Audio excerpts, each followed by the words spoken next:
Please remain standing for the singing of our national anthem by DSU vocalist Mason Weeman, accompanied by Sandy Champion, DSU's music director.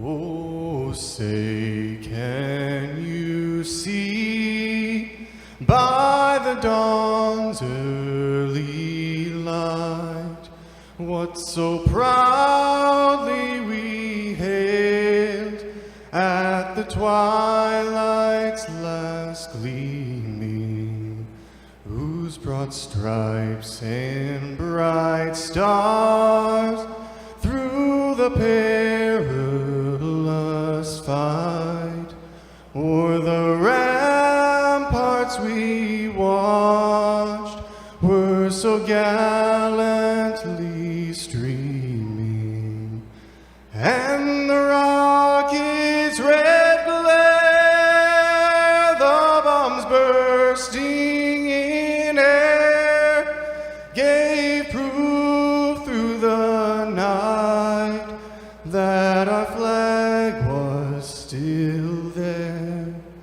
Oh, say does that star-spangled banner yet wave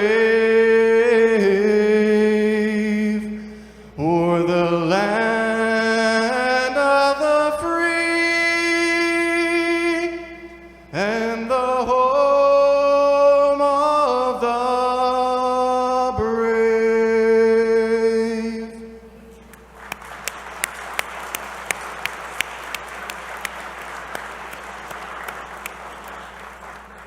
Please be seated.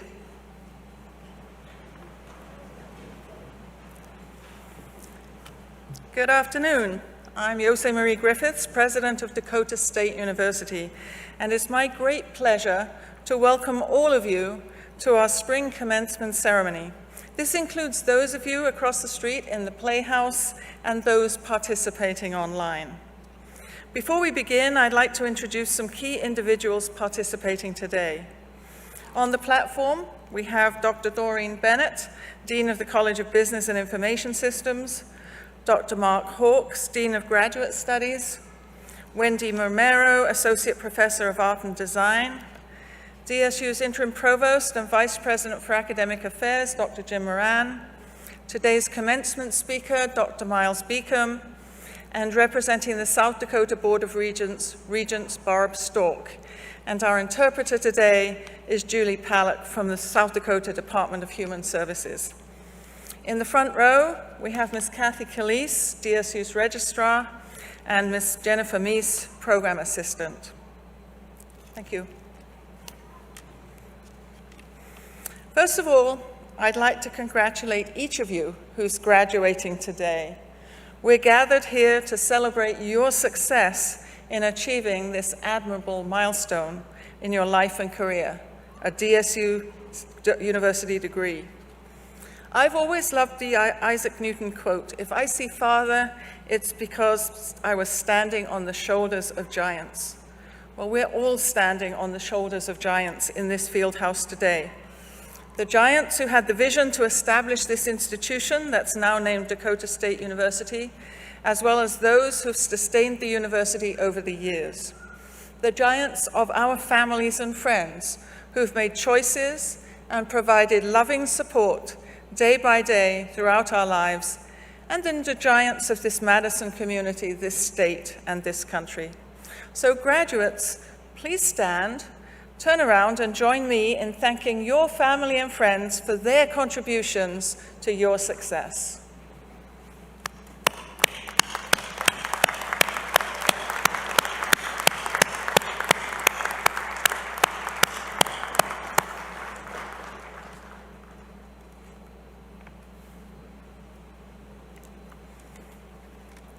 The South Dakota Board of Regents describes an honorary doctoral degree as its highest honor, bestowed upon individuals who have achieved distinction in their professions, have rendered outstanding contributions or service, and/or have made a recognized scholarly or service contribution as a regional, national, or international figure.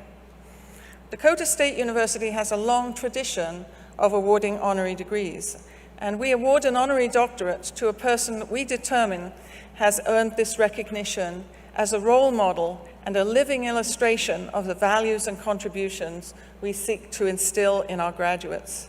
A Dakota State University honorary doctorate affirms that the honorees have distinguished themselves by their vision, courage, compassion, proven success, and generosity, with special emphasis on how they help other individuals and organizations succeed. There are some people that when you start talking about them, you quickly run out of superlatives, those adjectives used to describe someone who's at or beyond the upper level of equality. And such is the case with the individual who earlier today received a prestigious honorary degree from Dakota State University, Miles K. Beacom. Other people I've heard introduce Miles have noted that he's at a Hall of Fame level in so many areas. Hall of Fame athlete, Hall of Fame businessman, Hall of Fame philanthropist. I could add Hall of Fame leader, Hall of Fame innovator, Hall of Fame organizer, Hall of Fame community advancer, Hall of Fame supporter. All of those are apt titles for Miles. However, the more I've had the privilege of getting to know him, the more I've appreciated a quality he has that sets him above and apart from other illustrious people I've had the honor of knowing. Miles Beacom is a Hall of Fame transformer. The transformations that Miles creates are always focused on transforming their lives and increasing the success of others, both individuals and organizations. Miles graduated in 1981 with a Bachelor of Science in Business and a minor in economics. He began his career at Citibank in Sioux Falls. After only 4 years on the job, he received a Distinguished National Citicorps Service Excellent Award. In summer of '89, First Interstate Bank, now First Premier Bank, asked Miles to start a credit card division. He accepted the position and within a year had transformed the division by building the card portfolio to a profitable 30,000 accounts. However, definitely not one to sit on his laurels, in November 1990, he was offered and accepted Vice President of Operations at Harbridge Merchant Services. And in January 1993, the company received the Most Improved Organization Award from MasterCard International. Denny Sanford, at the time at Premier Bank, persuaded Miles to return to Premier Bank Card in February '93, where he was put in charge of the division. He turned it into one of the nation's top service divisions. And over the next few years, Miles and his team grew the credit card base from 30,000 accounts to over 3.5 million, and the organization from 8 employees to more than 3,000. Premier Bank Card received MasterCard's coveted Performance Excellence Award multiple years. And now as CEO, Miles is responsible for overall direction, development, profitability, and soundness of Premier Bank Card. He started 5 companies while at Premier. 2 have been sold to out-of-state companies. And Miles has himself demonstrated his dedication to community service by actively engaging in leadership roles and fundraising campaigns. He's served or is presently serving on multiple boards, including the Sioux Falls Area Community Foundation, Sioux Falls Chamber of Commerce, Dakota State Foundation, United National Corporation, First Premier Bank Card, Sanford International Board of Governors, United Way, Catholic Diocese for East and South Dakota, University of South Dakota Beacom School of Business, and the Sioux Falls Catholic School System. Miles and his wife Lisa are especially committed to the importance of creating strong educational opportunities open to everyone. They've established scholarship endowments at DSU, the University of South Dakota, and the Sioux Falls Catholic School System. And they're also supporters of the United Way, Sanford Health of Era McKinnon, St. Lambert's Parish, Children's Home Society, Ronald McDonald House, Cathedral Restoration, Special Olympics, Crazy Horse, Make-A-Wish, Blood Run, and the new tennis and ice facilities at the Sanford Sports Complex. The entire extended Dakota State community is very grateful that Miles has stayed significantly involved with DSU throughout his career as an enthusiastic supporter of the university, especially in our ascent over the last few years. He and his wife Lisa have provided significant philanthropic support for DSU to help launch many new initiatives for DSU, as well as ongoing scholarship support for students. projects Miles and Lisa have supported include the Beacom Institute of Technology, the Madison Cyber Labs, Mad Labs, new faculty and staff positions, new academic programs, and our future athletics facilities. And it's appropriate that the Beacom College of Computer and Cyber Sciences was named after Miles. Miles is an individual who has transformed his own success in his own life to impressive success in business and the financial industry, while simultaneously transforming the lives of thousands of others to advance their lives and communities for the benefit of all. So it gives me great pleasure to invite Dr. Miles K. Beacom to come and deliver our commencement address.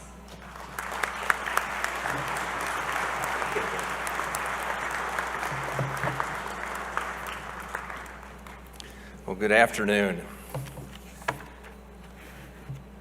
I can't believe I really did those things. Tom can't believe it either. No. Thank you, President Griffiths, and congratulations, class of 2021. Never, ever underestimate what you have accomplished at Dakota State. I need to do a quick shout out to my lovely wife, Lisa, who's not here this afternoon. My kids, Allie, Aaron, Ash, and Iman, and all my brothers and sisters and friends, I love you a lot. I asked a number of people what I should speak on today, and they all said, I think they'd like to hear your story. And I thought, if I was graduating, that's the last thing that I want to do is listen to some old guy's story. But that's what they kept saying, so you're in for it. I knew exactly what I was going to do since I was 5 years old. Okay, that's not true. When I graduated from Dakota State, I did not have a plan. I knew I was going to have to start interviewing to obtain a job. I did know, though, that whatever I did, I wanted to be the best, and I would compete against anyone to be the best. To think I crossed this stage 40 years ago, and I never thought I'd be speaking at a future Dakota State commencement ceremony. At that time, I did not fully comprehend everything that Dakota State prepared me for, and they did prepare me. The first thing I want each of you to do is dream, and I want you to chase those dreams. But for dreams to become reality, you're gonna have to make sacrifices, you're gonna have to work hard, go the extra mile, take chances, be patient, stay positive, respect other people, believe in yourself, surround yourself with good people, both personally and professionally, and do the right things. Some of you that don't know me may say, Miles had it made. He was born with a silver spoon. Well, I thought I'd share a few nuggets of my life with each of you today. First of all, my childhood. I had five brothers and sisters. We grew up in a 3-bedroom house. 3 boys in one room, the 3 girls in another room. My folks had it made, only 2 in their room. 1 bathroom. Interesting times sharing a bathroom with 8 people. We did not have a lot of money, but we had a tremendous amount of love. My folks were constantly encouraging all 6 kids to chase our dreams, letting us know we could do anything we wanted if we were willing to work hard towards that goal. When I was younger, I had a speech problem. I went to special classes through elementary school. I rarely raised my hand in class because the other kids would laugh at how those words came out. I spent a lot of time watching other people, watching how they treated other people as well. And I still do that today, and it's one of the key reasons I think it's so important to respect everyone. Sacrifice. If you really want something bad enough, you have to be willing to make sacrifices. I was in Boy Scouts, and I really wanted to go to summer camp. Again, we didn't have a lot of money in our house, but the Boy Scout troop had a deal with our local nursery. We could sell fertilizer, and the boys would get 5% of what they sold and delivered, and the troop would get 5%. Well, not only did I want to go to summer camp, I wanted a 10-speed bike. I sold all over Sioux Falls. This guy had this troop record for selling fertilizer. You know what another word for fertilizer is? I was the best. Not only did I pay my way to summer camp, I was able to buy a Schwinn World Traveler 10-speed, and I still have that bike today. Well, in college, I worked 2 jobs in the summer, a full-time job, and that pay went directly to my college fund. A part-time job, and that was my spending money. Did I like that? I would have rather had one job and been able to play more with my friends, but it was a sacrifice and a commitment that I had to make sure I made it through college. When I went to Dakota State, I rode up to Madison with my brother. I didn't have a car. I had a duffel bag with all my clothes in it and a clock radio. A lot of you don't know what a clock radio is. It's a thing that wakes you up early in the morning to work out or go to class, and it also plays music. That's what I had. Well, my sophomore year, I had the opportunity to become a resident assistant in Richardson Hall. That was room and board. That was huge for me. My buddies asked me to move off campus my junior and senior year. I couldn't afford it. I would have loved to, but again, it's a sacrifice I was willing to make to finish my college degree. After graduating from Dakota State, I had an opportunity to interview at Citibank. Now, this was a new business that was moving from New York to South Dakota at the time. I knew they did something with credit cards, but I really didn't know much about them. So I spent 2 days in our library looking up every article I could on what Citibank did. Again, I could have done a lot of things with those 2 days versus spending in the library. But again, I believed it was the right thing to do. The first question asked by this interviewer from New York was, "What do you know about Citibank?" And I talked for 5 or 6 minutes on Citibank, and he kind of pushed himself back from his desk, smiled, and looked at me and said, "How do you know so much about Citibank? You're the only one that's been able to answer that question." And I said, "I'd like to investigate the organizations that I'm interested in working for." I had the job before I left that interview. I still had to pass the background check. I did. But again, it's that extra work in making those sacrifices. Right after I started with Citibank, they sent in their guru training specialist from New York by the name of Bill Drews. And he taught us on production dynamics, the productivity enhancements that you can be making, the importance of quality. And it was an intimidating class. There were young supervisors in there with me that were from University of Minnesota, University of Nebraska, USD, South Dakota State, and Dakota State. And in the morning, he's going through a number of things, and then he asked a question, and nobody raised their hand, so I raised my hand, and thank goodness I answered it right. And he goes, "Where'd you go to college?" I says, "Dakota State." He goes, "Where is that?" I go, "About 45 miles northwest of Sioux Falls." And he goes, "Okay." Later in the afternoon, he asked another question. Nobody raised their hand, so I did. Thankfully, I answered it right. And he said, "Dakota State, right?" And I said, "Yes, that's right." Well, my manager at Citibank told me that afterwards, Mr. Drews told the senior management to watch out for this person from Dakota State. He knows his stuff. And I thought, well, that's pretty impressive. So later I returned to Dakota State to let Dr. Teagarden, who chaired the business division here, that he really made me look good in front of this guru from New York. And I said, "Dr. Teagarden, I didn't think I learned anything in your class." And he chuckled and he said, "That's what everyone thinks, but everyone learns from me." And Dr. Teagarden, his name is on our training center at First Premier Bank in Sioux Falls. And that's how much respect I have for him. At Citibank, I had 7 different jobs in 8 years. You're probably thinking I'm not very good at holding down a job. It wasn't that. Every time an opportunity, when they moved a new function from New York to South Dakota, or they needed help in another department, they'd say, "Who would like to go in there?" And I raised my hand. Why? I wanted to learn as much as I could about that organization. And I knew every department I'd go into and learn, it would make me more valuable to that organization. And sometimes I'd go from working days to working evenings. I'd work weekends. but I did it because I wanted to learn. My buddies would say, hey, you're killing us. We had a softball tournament, we could be playing basketball, volleyball, golf. And I said, I can always do those things. I won't always have the opportunity to learn as I have here. Again, sacrifice.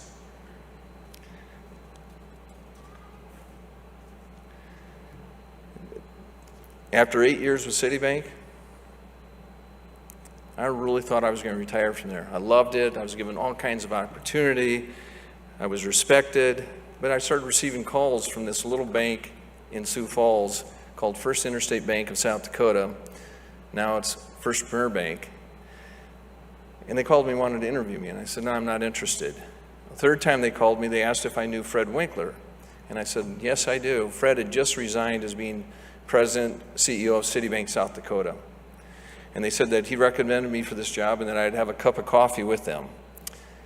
And again, I had a ton of respect for Fred, and I said, if he said I'll have a cup of coffee, I'll have a cup of coffee. Went into the interview, and I had a very good interview. They wanted me to start a credit card operation for this company. So I go home and I'm talking to Lisa. I go, what do you think? And she goes, no. Stay at Citibank. It's the world's largest credit card organization. You're happy, you're having fun, you're well respected there. And I said, well, I think it'll work out. So I resigned from Citibank and I go over to First Premier.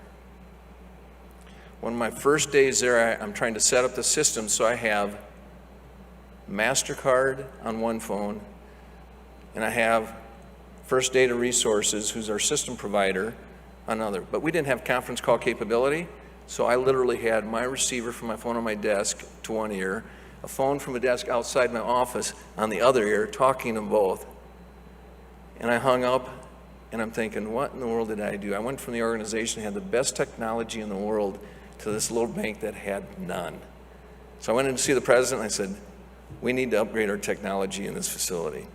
And he said, you make some money, and we can. Well, we grew to 30,000 accounts that very first year, from 0 to 30,000. We made approximately $1 million that first year, and I thought we were well on our way. Well, right about that time, I started receiving a call from a company out in the Chicagoland area, and it was one of the most poorly run organizations in the country. And they wanted me to come out and help turn it around. So I go to Lisa and I go, honey, how would you like to move to Chicago? She goes, no. And we talked about the opportunity, and she goes, I do not want to move to Chicago. I love South Dakota. And I says, it'll be okay. And she goes, why do you want to go there? And I go, I've been with the biggest. I helped start one. If I can help turn one around, we can go anywhere we want. And I think she rolled her eyes and said, okay. So we moved out to Chicago. My first day at the office, I find out they have like a Super Bowl board, only it's not for the Super Bowl game. It's on how long I'll survive. They went to 2 people in the past 9 months. So they're already putting bets on how long I'd make it. The group was good, but they had no training. They had no pride in the work they did. They had no pride in the organization. It was just a job. And it was a culture that needed to be changed, and a culture that had to be changed quickly. We put everyone through training, we put goals out there, and we started celebrating successes. And pretty soon that organization believed in themselves, and they came up with ideas to continue to improve. We went from this level to this level. 2 years later, that organization received the most improved organization in the country by MasterCard International. And I'd like to take credit, but it wasn't me, it was everyone working together. Well, about that same time, I received an opportunity to go down to a credit card operation in Texas, one in California, and then First Premier Bank, Denny Sanford got a hold of me when Lisa and I were back for Christmas in '92 and asked me if I'd come back. He was having trouble with his organization. He just sold a piece of his organization to keep the bank and the credit card division. But there were some significant problems with the credit card division. It would have been easier to pick Texas or California because they were mature companies, things were running well.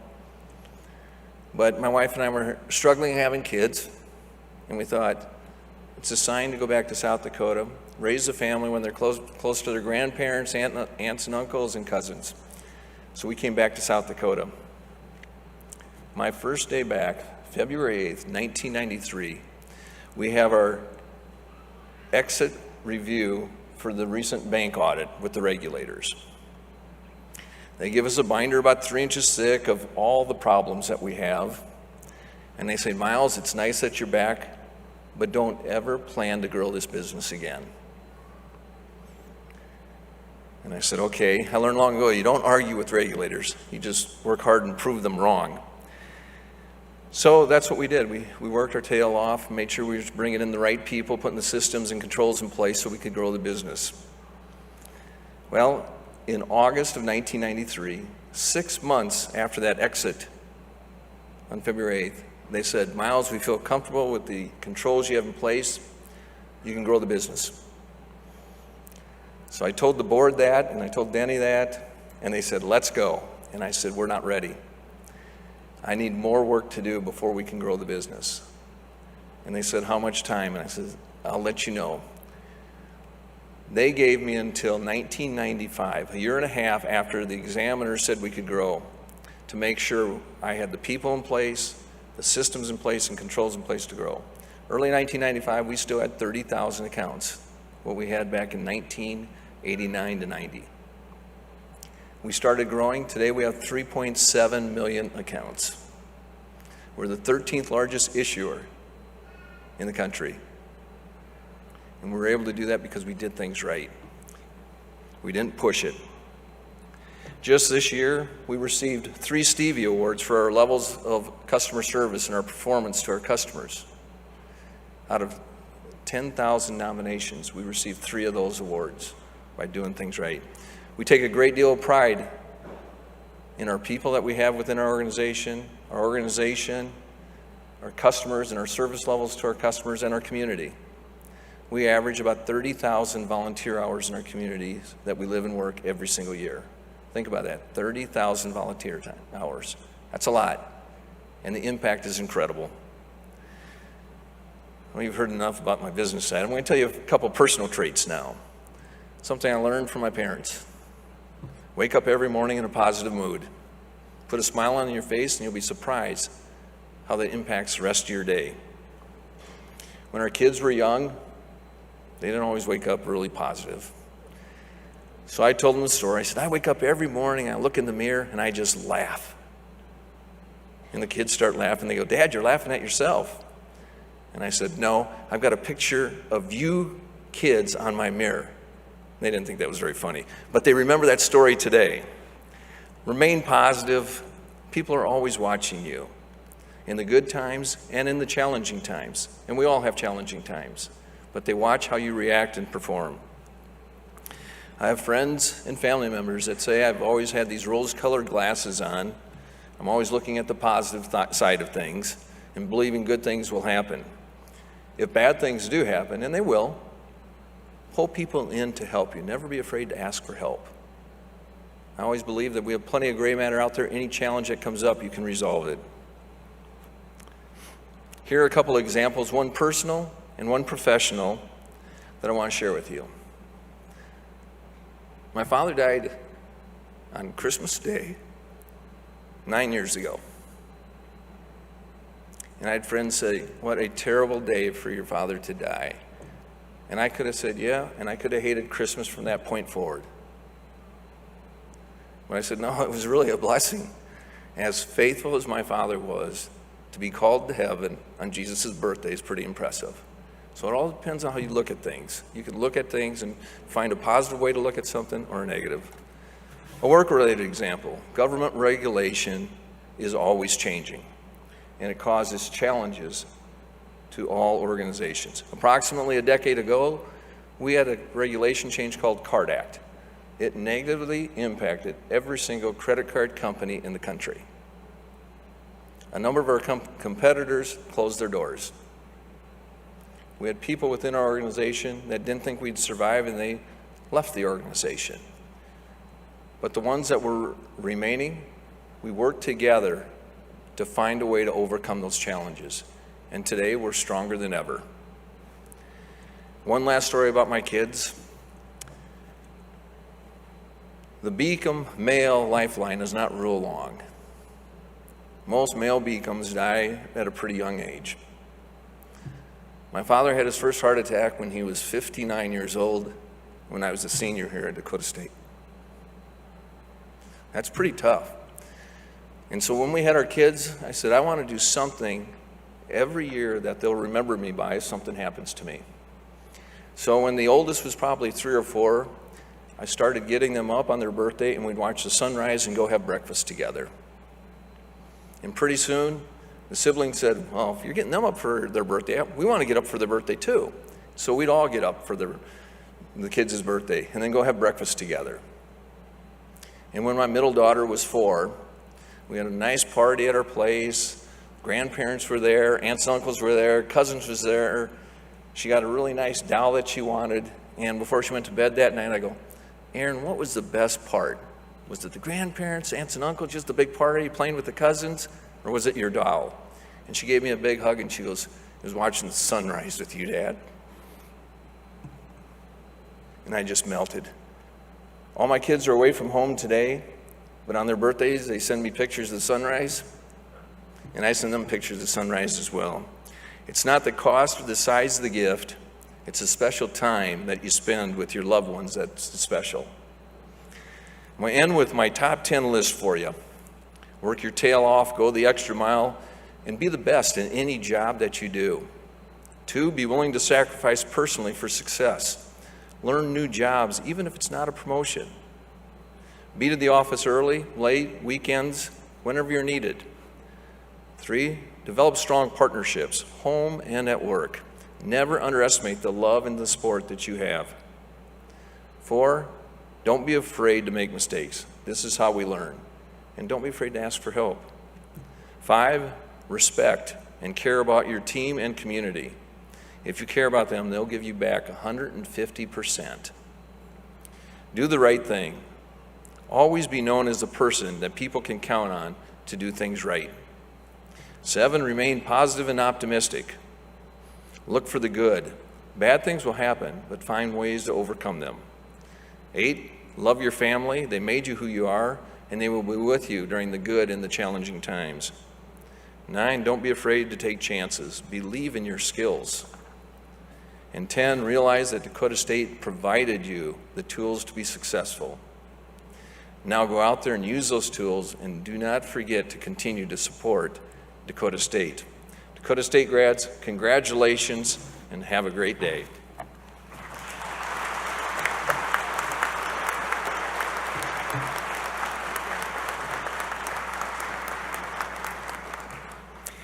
Thank you, Miles, for sharing your inspiring experience with our graduates and their families. And I'd like to present you with a gift to commemorate your time today as our distinguished commencement speaker.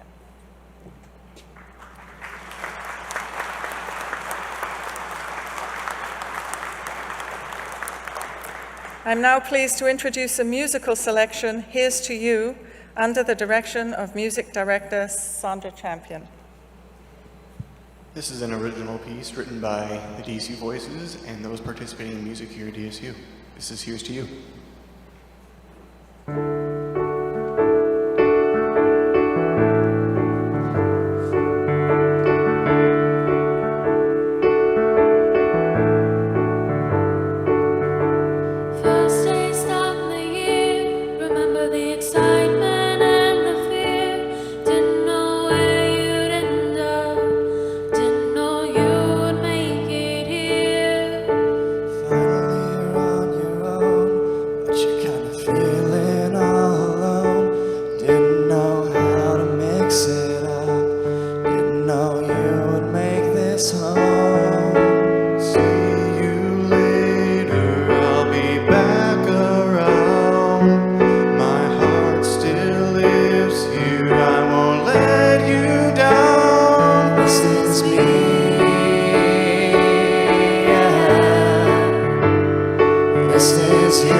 you're gonna get mixed up, knowing you'll stand on your own. See you later, I'll take you with me. You helped me see who I was meant to be. This is me, yeah.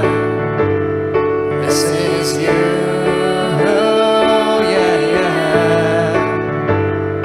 Here we go, somewhere new. There's so much more we're gonna do. So here's to you. Here's to you.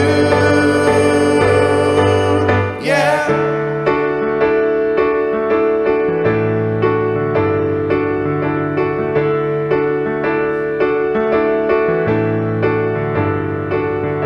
See you later, I'll be back around. My heart still lives here, I won't let you down. This is me, yeah. This is you, yeah, yeah. Here we go, somewhere new. So much more we're gonna do. So here's to you. Here's to you.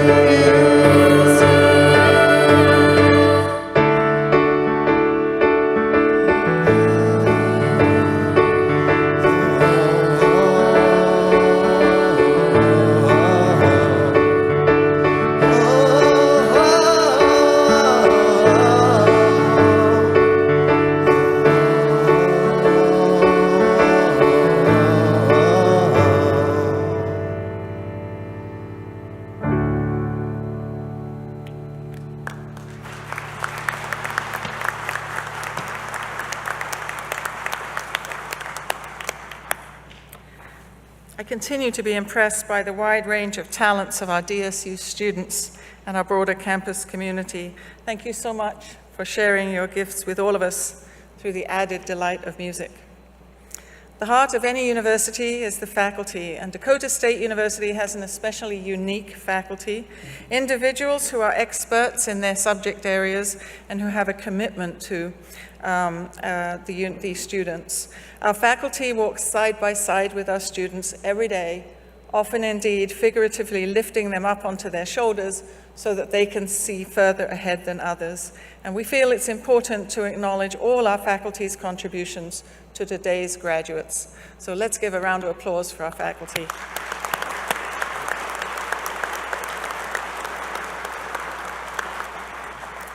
Our commencement ceremony includes a member of the graduating class offering a few words on behalf of the graduates. The class of 2021 speaker is Noah Salmon. Noah was born and raised here in Madison. He fills his time working on a century-old family farm. He also works with children through Sunday school, vacation Bible school, summer camps, and the local Christian school. If you know Noah, you're not surprised by his choice of elementary education. He has a long legacy at DSU, which started with his grandmother and both his parents. Welcome to the podium, Noah.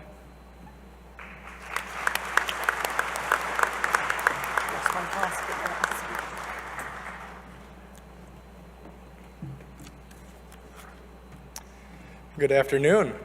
First of all, I want to thank you, Miles, for your words. At least you will have the second best speech today, so good work.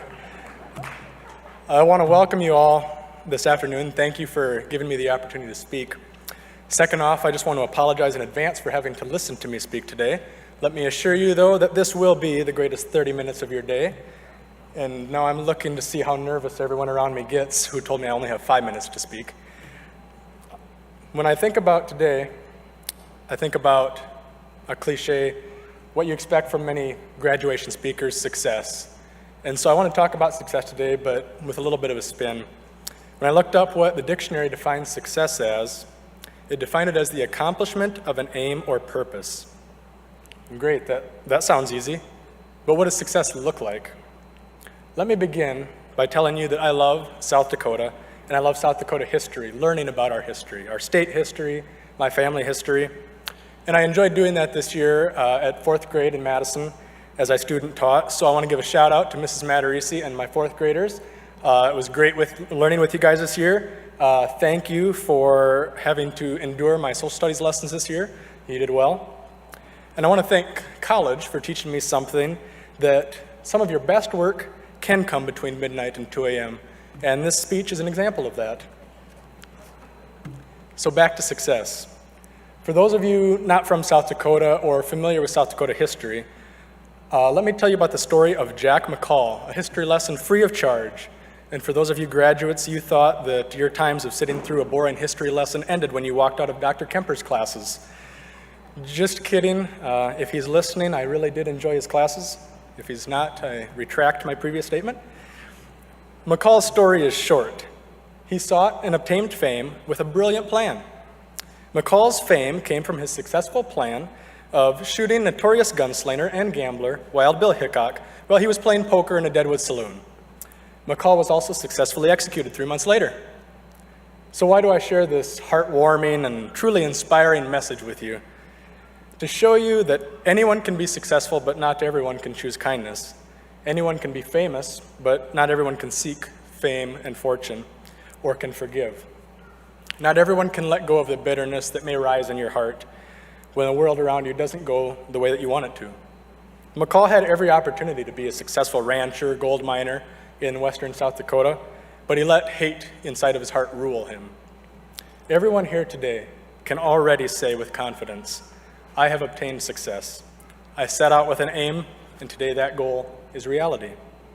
The successful African-American educator, Booker T. Washington, stated that success is not measured so much by the position that one has reached in life, but by the obstacles they have overcome. Not only have we made it through 4, 5, 6 multiple years of rigorous coursework, late night cramming, hours of Googling and spark noting answers, but we have done so with the last year and a half of school occurring during a worldwide pandemic, Zoom calls, things that were challenging. We have overcome great obstacles, but there are many more yet ahead. Some days, seems like this world is filled with more anger and hate than love and kindness. Seems like we're more divided than ever sometimes. So now that we all feel so great about ourselves and our future and our careers, let me actually try and encourage you a little bit. As a teacher, my job is not only to teach reading, writing, and arithmetic, but to teach kids how to be good people. Allow me to let a little bit of my teacher come out. Over the last 4 years, for me, success has been making a difference in the lives of the kids around me that I've had the privilege of knowing. When I get cards from kids that say, thank you so much for being my Sunday school teacher, I'm grateful for you. Or, you are such a good example for me. I'm thankful to have you in my life. Well, to me, that is success. So what does success look like for you? That's something you have to think about. I think success and happiness come from making a difference and using whatever you're good at in this as your avenue in this world to make it a little better, a little kinder, a little more loving. So how do we do that? Let me give you 3 ways to be successful as we go out and make a positive change in this world, no matter what degree you walk away with. Now that my 5 minutes are over, I'm going to continue and finish my speech. Number 1, laugh. The Proverbs tell us that a joyful heart is good medicine, but a crushed spirit dries up the bones. Some of you that haven't laughed at my speech yet, you either need to lighten up, pull down your mask, or I need to get better jokes, one of the two. Thank you. You can laugh. It's okay. Laugh at me, not with me. When the pandemic started, there were a lot of crushed spirits around. And when I looked around, I know it's hard, but you got to find the good in everything. Andrew Carnegie, one of the most successful men in the world, late 1800s, steel tycoon, he said, there is little success where there is little laughter. It's scientifically proven that laughter raises self-esteem, it utilizes more muscles in the body, and releases chemicals in your body that reduce stress. So in short, it makes you feel good. So I encourage you to laugh every day. Google videos of cats fighting with lightsabers, or tell cheesy jokes, think of funny memories. Whatever you do, just laugh. It's contagious, and it's going to help make this world a better place. Number 2, kindness is key, and love lives on. In a world that can often be filled with anger and hate, isn't it refreshing to see love and kindness in action? The great Martin Luther King Jr. said that darkness cannot drive out darkness. Only hate can do that. Only light can do that, sorry. Hate cannot drive out hate. Only love can do that. So what is love? The Apostle Paul says that love is patient and kind. It does not envy or boast. It is not arrogant or rude. It is not wrong, and it does not rejoice at wrongdoing, but rejoices with the truth. Love bears all things, believes all things, hopes all things, endures all things. Love never ends. So if you want to create a legacy that lasts forever, past yourself, past your kids, build it on loving others.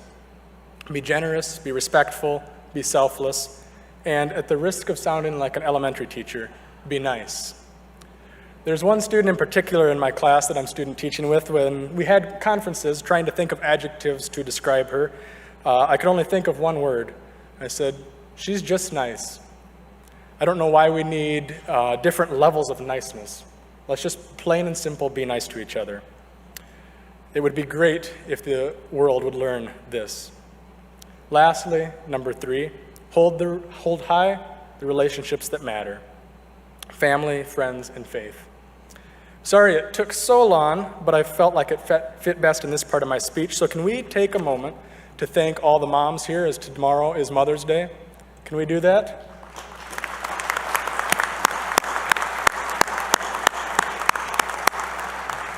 I just want to say thank you for helping us get to this point and putting up with a lot.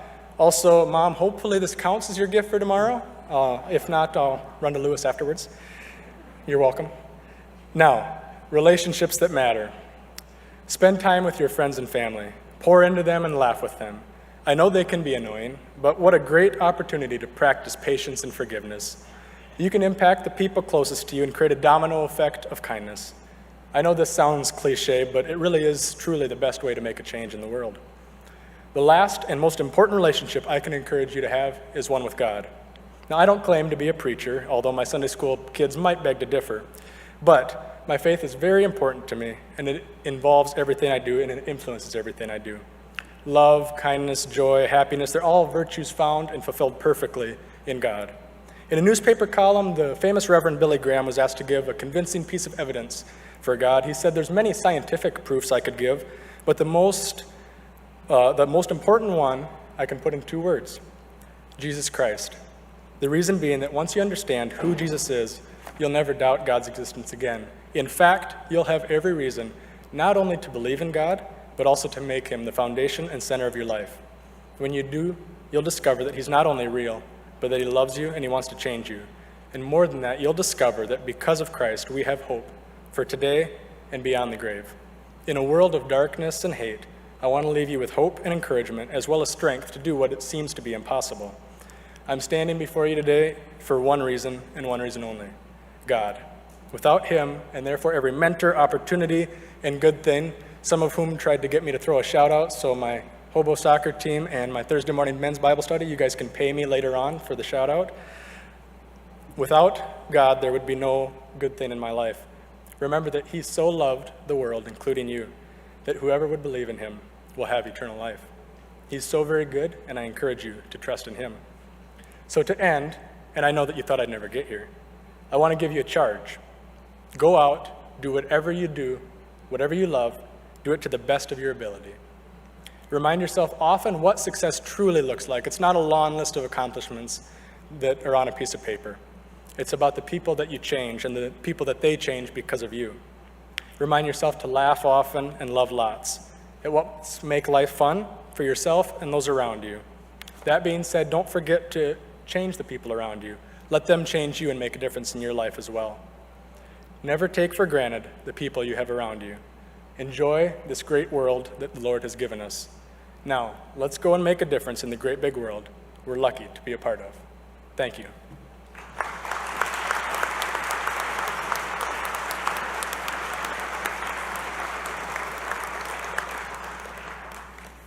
Thank you, Noah.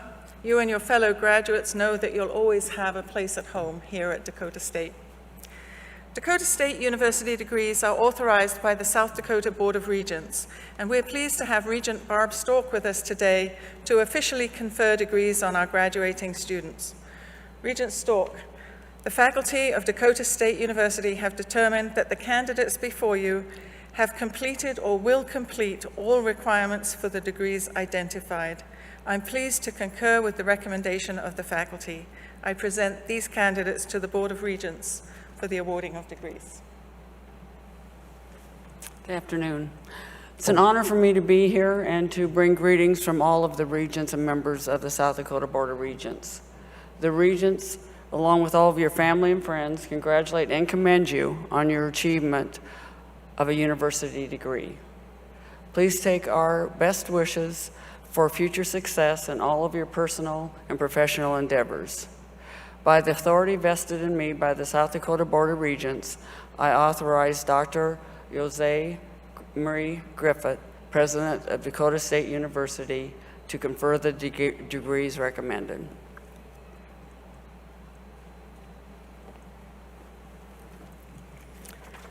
Thank you, Regent Stork. I now call upon several individuals to assist with the presentation of diplomas. Ms. Kathy Calise, Registrar, Ms. Jennifer Meese, Program Assistant, and Student Marshals Jonathan DeRenge and Austin King. A number of our remote online students and on-campus students are unable to attend this ceremony in person and are joining us by live cast. So we will read the names of all the graduates, even if they're not here in the field house. Please hold your applause until after all the names have been read. And I now ask Ms. Jennifer Meese to please bring the graduates forward to receive their diplomas.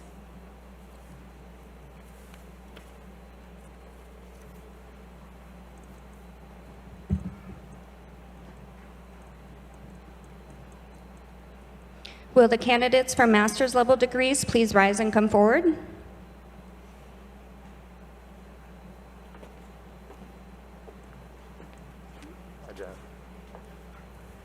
In the College of Business and Information Systems, Doctor of Philosophy and Information Systems, Daya Fezu Abu Shakra.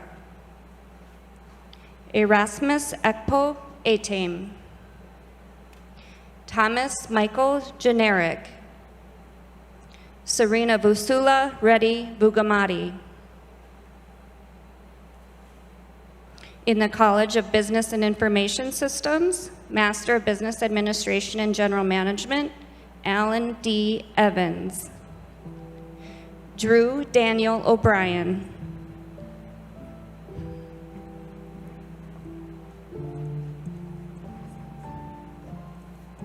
Mariah Lynn Palmquist.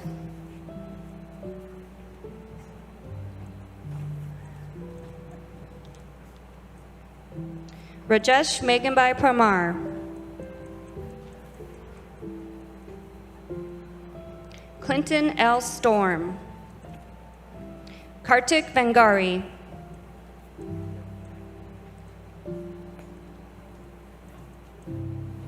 In the College of Business and Information Systems, Master of Science in Analytics, Seema Bandari. Alan L. Bull Bear Jr. Tara Lynn Burton. Barbara Kautz. Pamela Ray Davis. Tatiana Dombrowski. Riley Fleckenstein.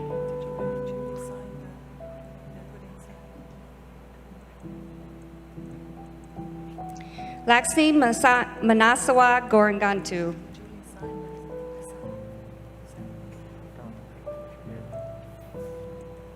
John Franklin Herbert. Kevin Patrick Hobart. Sai Anurag Ilandula.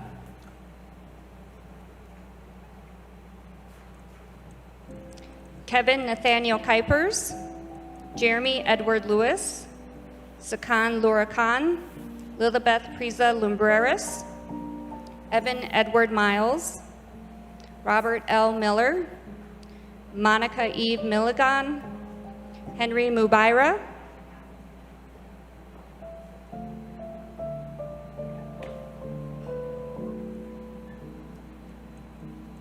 Surendra Nag. Kara Paulson.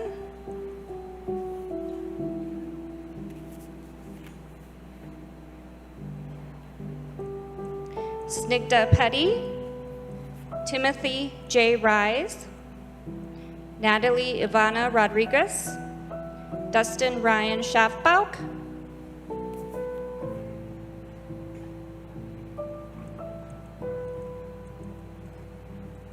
Sai Nalima Saru.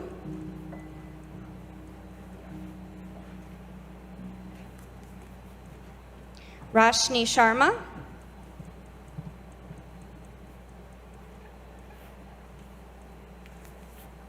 Nicholas Stephen Shenefield. Lydia Soto. In the College of Business and Information Systems, Master of Science in Health Informatics and Information Management, Maddie Gao Cahill. Caitlin Jane Pick. In the College of Business and Information Systems, Master of Science in Information Systems, Laukna Sai and Body. Grant Carlson.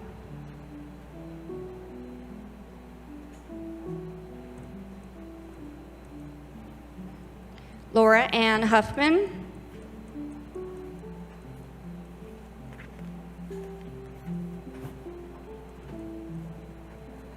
Mohammed Amin Iqbal.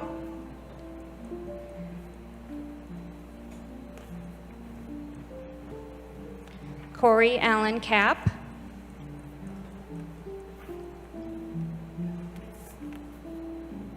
Jeremiah Lee Lohorn. Kaushik Nagarajan Muthuswamy Raghuthaman, Viren Bashobai Patel, Justin Donald Tank, Piyush Vyas, Brady J. Woudstra.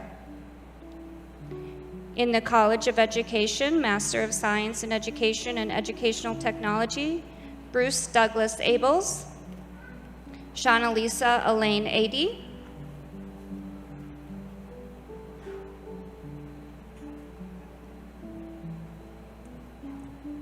Jalen Allen Boyd, Jessica J. Dawson,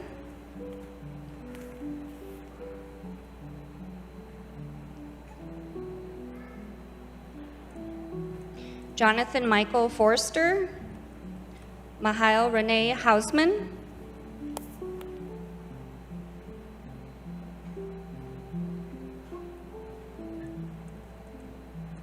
Shelby K. Rang,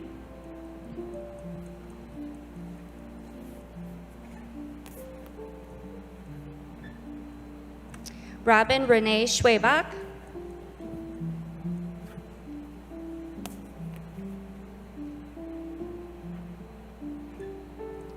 Lucy Lynn Spencer, Jada Laureen Templeton, Caitlin Ann Van Hoff, Jill M. Vincent.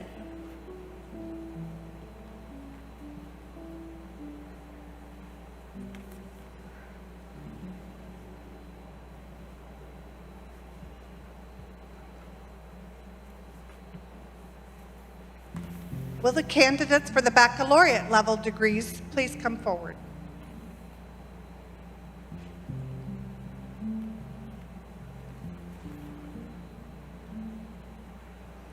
Graduating in the College of Arts and Sciences, Patrick Allen Bamberg, Braden Paul Burns, Tara K. Carpenter, Brayton Terry Cates, Riley Daniel Cates, cum laude.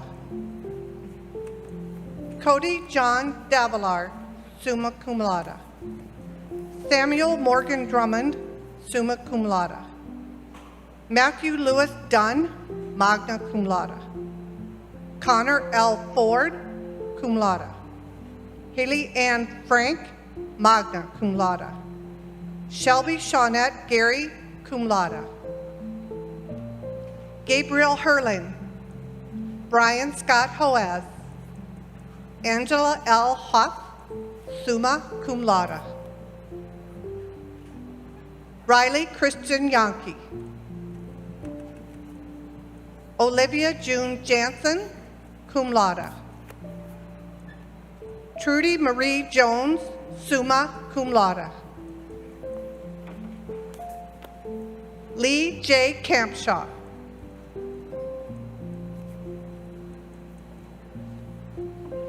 Travis L. Bracco, cum laude.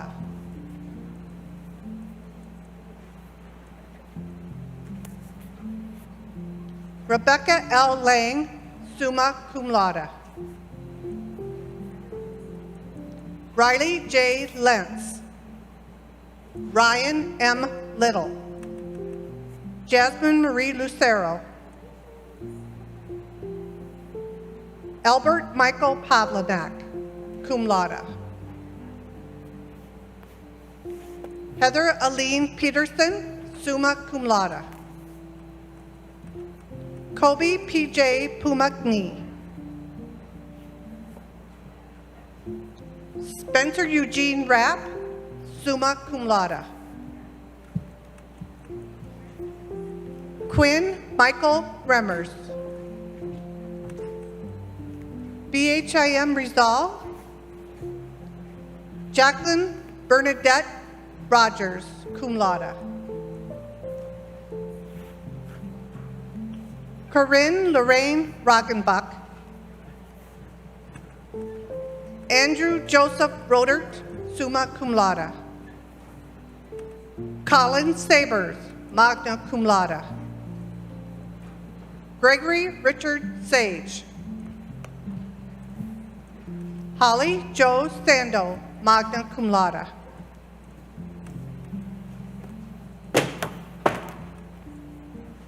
Noah James Schultz, cum laude. Amanda Grace Tomerdahl, magna cum laude. Viana Elise Waldner, summa cum laude. Truman Andrew Wayan, cum laude. Madison B. Whitcomb. Mason Scott Weeman, magna cum laude.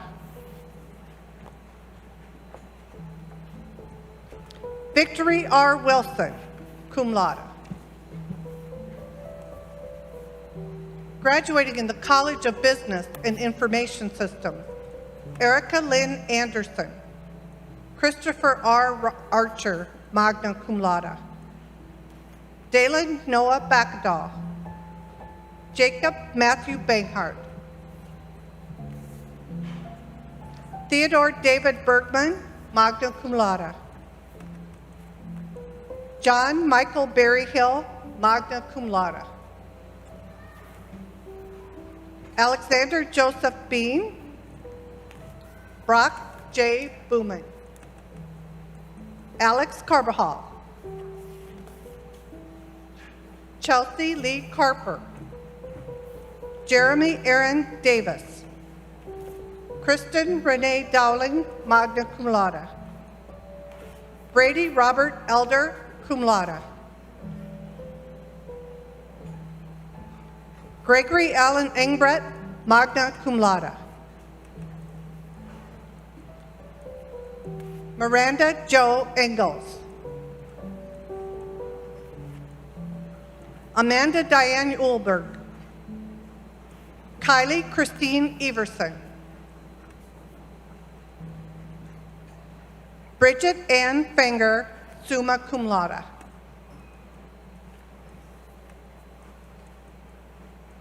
Marissa M. Fick, summa cum laude.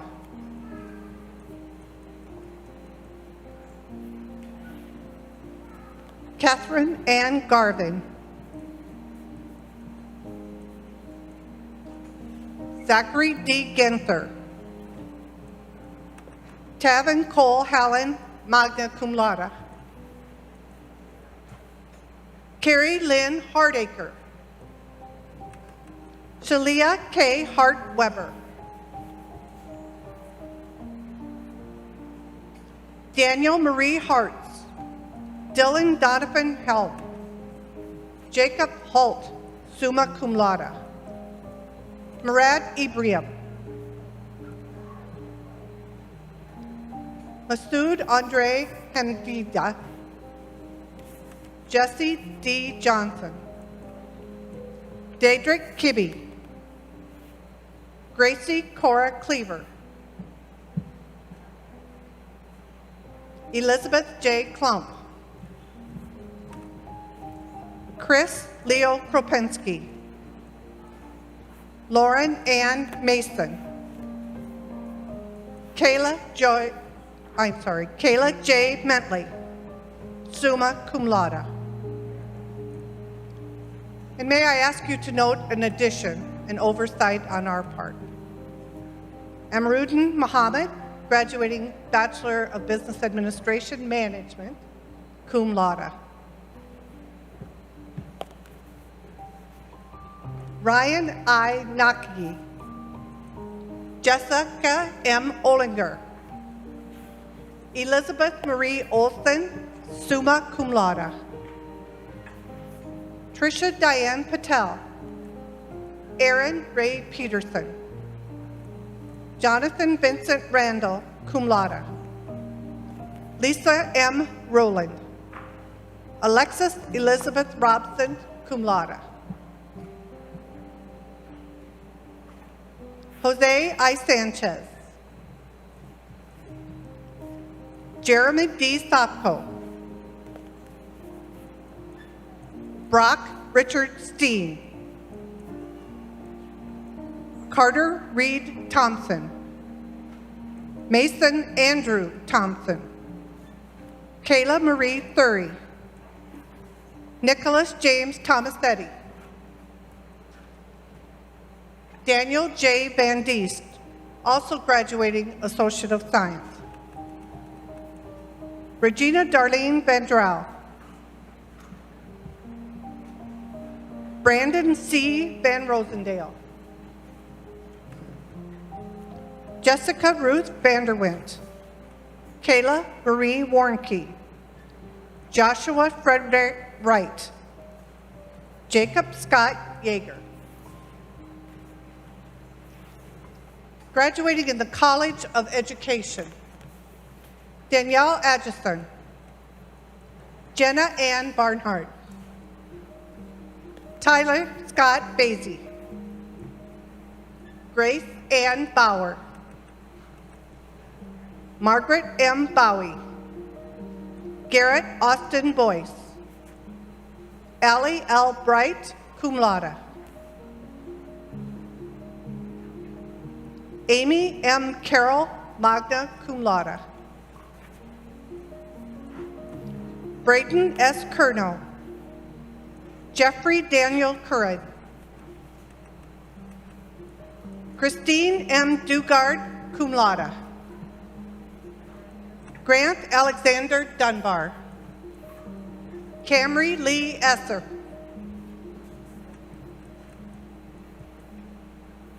Alexis Marie Evans. Rebecca Lynn Fedderson Nelson. Tanya R. Fletcher. Nicole Lynn Frank. Kaylee A. Frey, cum laude. Michael Stephen Gary.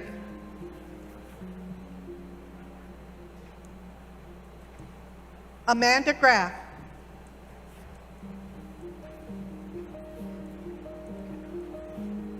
Rebecca Jo Haar.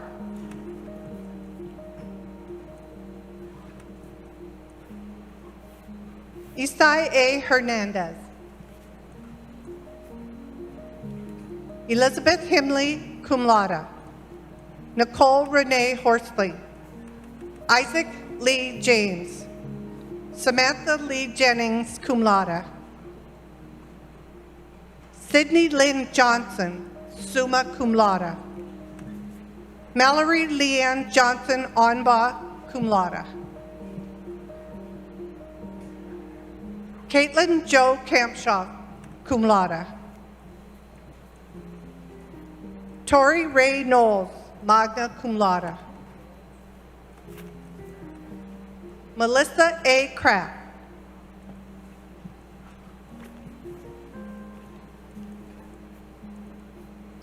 Siklali Jessica Lopez. Sean Christian Maher. Evan Michael McCrary. Miranda Marie McMartin, cum laude. Amanda Christina Melendrez. Savannah Esty Miller. Courtney Marie O'Connell, summa cum laude.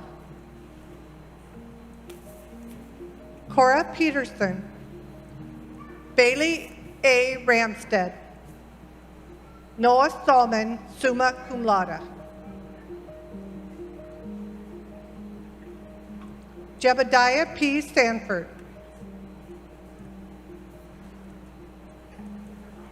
Wyatt H. Sanford, Kylie Renee Schrank, Amanda L. Simons, magna cum laude, Nicole R. Stewart,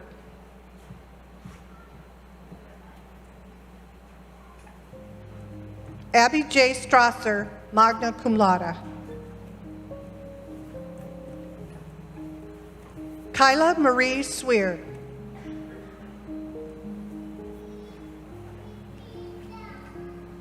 Jennifer Jo Von Eye, summa cum laude. Seth Allen Henry Wiedenbach. Graduating with the interdisciplinary majors. Kylie Nicole Anderson, also graduating Associate of Science. Daniel Aaron Kreitz, Benjamin Robert Fox, Marissa Lynn Guillory, Allison Renee Heim, cum laude. Marcelo A. Holquin, Hayden Hooks, Amami Ishiguro, cum laude. Cole C. McCarty, Ivy Ann K. Griffith, Tyler Wade Moulton, Mitchell Nowak, Adian Xavier Patterson, Keegan Shane Pingle, Jamie Oren Skaggs, Tanya Snover, Timothy Ryan Wagner, Rachel Marie Westra. Graduating associate level in the College of Business and Information Systems. Tara M. Badmilk, Stiley Lee Hansen with high honor. Thomas L. Kunkel, Cole Parlett, Brandy Rohde, Shequin Sension, Clayton Skinke, Gezani Bekeling 10, Daniel J. Van Diest, Christine Vogel with highest honor. In our disciplinary majors, Ernst Stefan Pablo Bateman with highest honor. Rachel Elizabeth Benson, Bradley Eldon Goss, William James Jansen, Nathan K. McFarland, Jacqueline A. Sagara, Logan Blade Smith.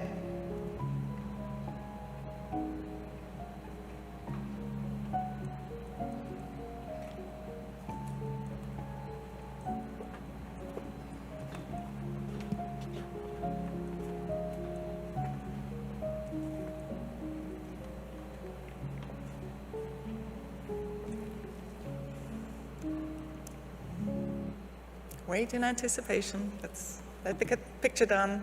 You've been very good at holding your applause. Just hold it a little bit longer. I promise you the moment is coming. And actually, perhaps while our last graduate is walking to his chair, I want to take this minute to thank Julie for her expressive signing today. This is the second ceremony she's been signing, and we all sit down periodically, and she's there signing away. So thank you, Julie. We really do appreciate your being here. Thank you.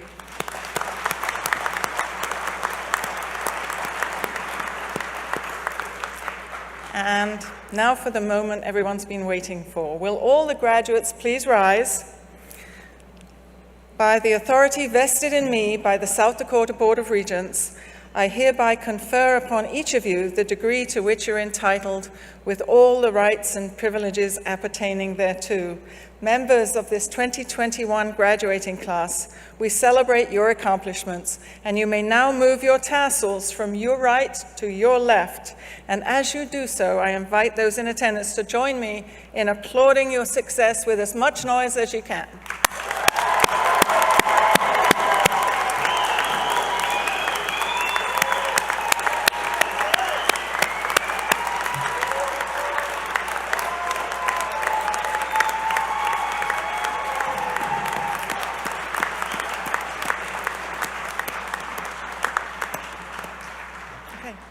Be seated.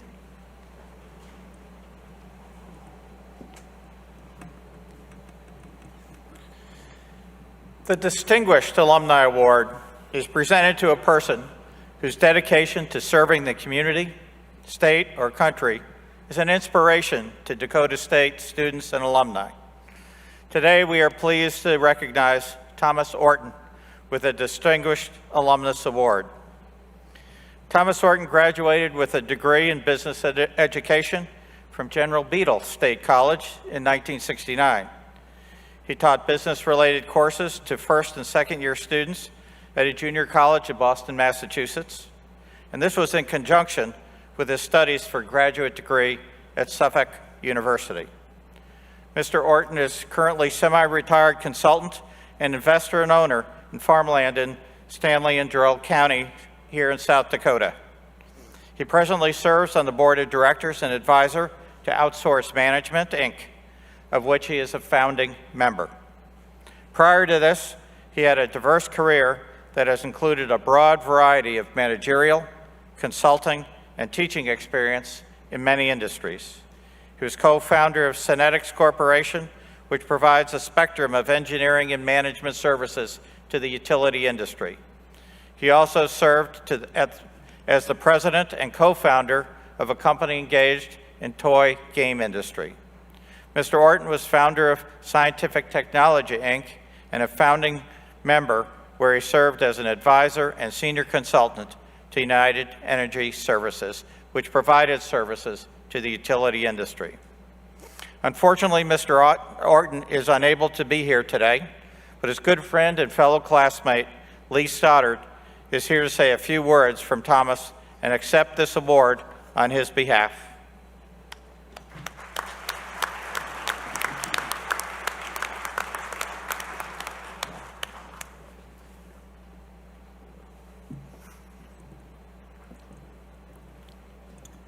Well, I could tell you a lot about General Beadle, but you guys don't want to take that time.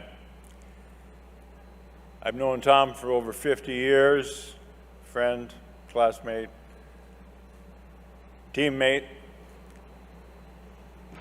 and he's a man of few words, and you'll appreciate that because he's written down exactly what he wanted to say, and I'll read it to you. He says, "I truly want to thank DSU and the Alumni Association for this honor and recognition. I feel that it is even more meaningful because I was a member of the last class to graduate from the university when it was known as General Beadle State College." He added teachers in there.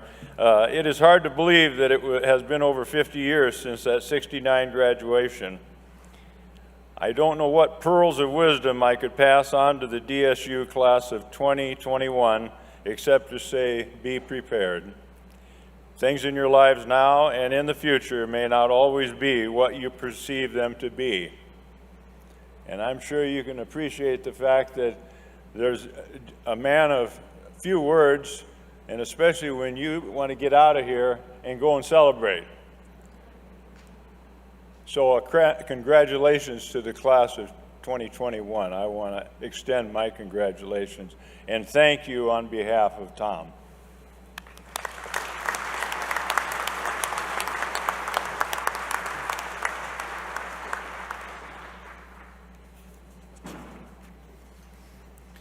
Congratulations, Thomas, and thank you, Lee, for accepting the award on his behalf. Dakota State University has a long heritage of providing outstanding education and producing successful graduates, as we've seen. Today, we are proud to recognize several of our graduates who crossed a similar stage 50 and 51 years ago. At this time, we will take a moment to recognize the graduates of the class of 1970 and 1971. Please hold your applause until all of the special alumni have been introduced. Class of 1970.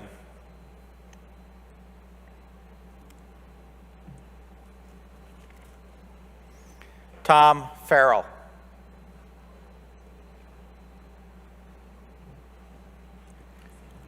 Joyce Lusk Farrell. Lynn Townsend Gorder. Larry Holland. Patricia Brown Roskland.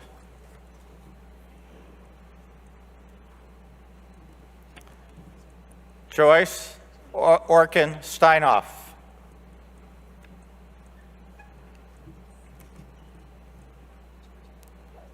Vicki Woodward Sterling. William Vanden Hemmel.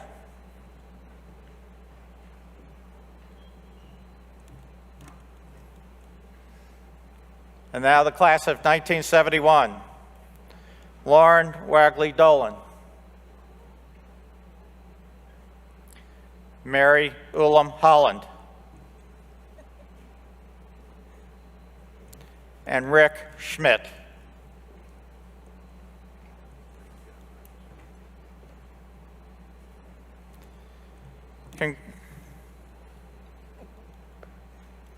Congratulations to this special group of alumni.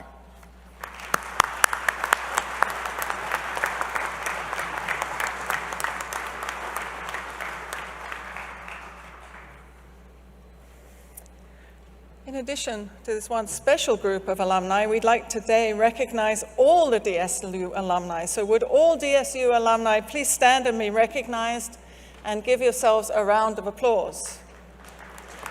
You graduates are now alumni, so stand. You are alumni now. Okay.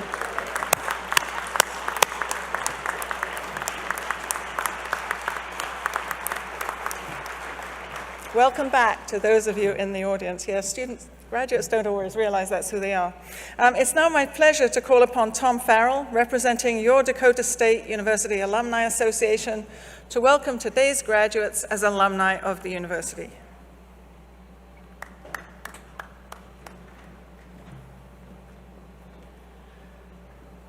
Well, as I said, my name is Tom Farrell, and if you read the program, I'm an emeritus professor. What does that mean? It means I'm old. I'd like to extend my congratulations to Tom Orton. Mr. Stoddard kind of stole a little bit. Mr. Orton was the last class to graduate from General Beadle State College. The class of 1970 was the first class to graduate from Dakota State College. Dr. Beacom, nice ring to that, great address. Lots of things to think, great nuggets there. Well, it was 1970 in the spring, late May when we graduated, and I was a health and physical education major and a business minor. I was fortunate enough to have the opportunity to start my teaching career here at Dakota State while pursuing my master's degree at South Dakota State. I retired from full-time teaching in June of 2009. However, I still can't quite quit. I start teaching a grad class a week from Monday. We also have another emeritus professor with us today, Dr. Vicki Sterling. Would you please rise and be recognized? Vicki spent a number of years in our College of Education.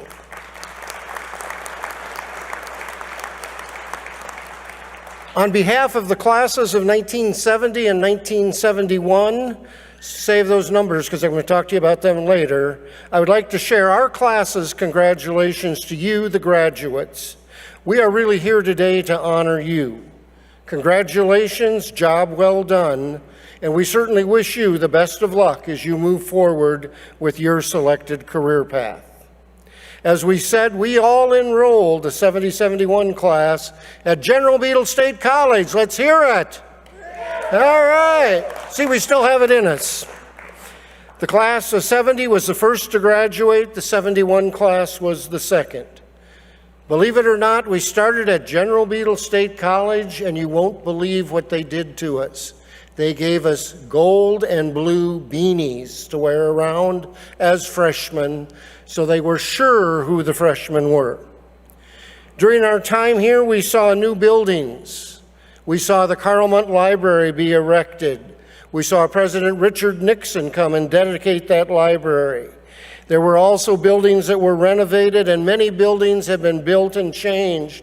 We had the opportunity to tour the beautiful campus this morning, and many of us could not believe either in the renovations or the new construction. The mission of the university has changed, the campus has changed, the programs and the focus of the faculty have changed. Today's graduates, I want you to know how far ahead we were in the 60s. We too use Zoom in our classes. If you took a history class with our favorite history professor, Mr. Herb Blakely, it was Zoom, Zoom with Columbus and the boys. Now, Dr. Beacom had an opportunity to do extra Zoom because he had Coach Blakely for cross country and track. So Dr. Beacom was a double Zoomer for a long time in there. I remember 1970 when we graduated, but I also remember 1996 was the first time that the university honored 50-year graduates. I was on the faculty at the time, and as I looked at those graduates, I thought, oh my gosh, those people are old. And guess what? There weren't AEDs in those days that were in the building. But in conclusion, that's the best part of the speech, right? In conclusion, graduates, you are now official members of Dakota State's University's Alumni Association. Today, you join 13,000 plus other people who have graduated from Dakota State. I congratulate you on your great accomplishment today. You will join, as of today, alumni from across the nation and around the world. And you will have one thing in common with all of them, and that is you should be a proud alumnus of Dakota State. As you entered the field house from the community center today, you were a DSU student. However, as you leave, you will be leaving as a DSU alumnus. Most of us 50 years ago and 50 years hence have been asked many times, where did you go to school? I can't quite match Miles' stories of what happened there, but many times I've been so proud to say Dakota State College, Dakota State University. The relationship you have developed with Dakota State is permanent and lasting. Today's graduation truly makes you a partner in our future here at Dakota State. Your continued involvement is important to shape the university for generations of students who will follow you.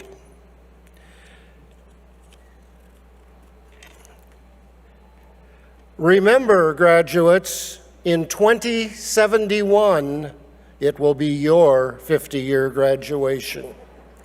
One final round of applause for our newest group of alumni for Dakota State. Thank you.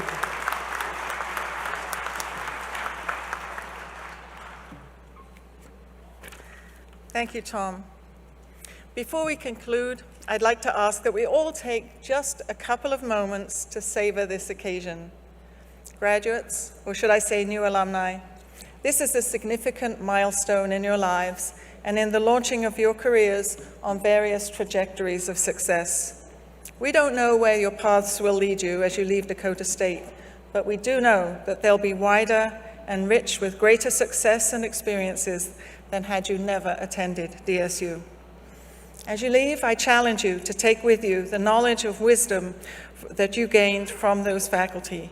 I challenge you also to stay in touch with the people who've been significant to you during this time. Those relationships will shape your lives in ways you may not yet see or understand, but they are important, and you need to continue to nurture them, if only for a distance.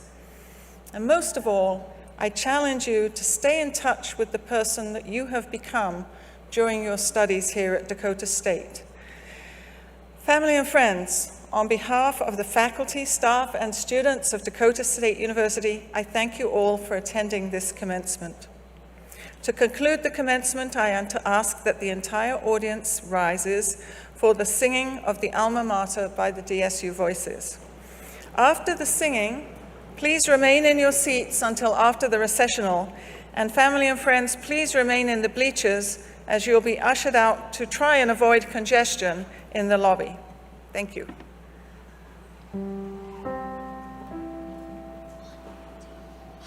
On the eastern plains of South Dakota, where the sunshine is ever near, there's a call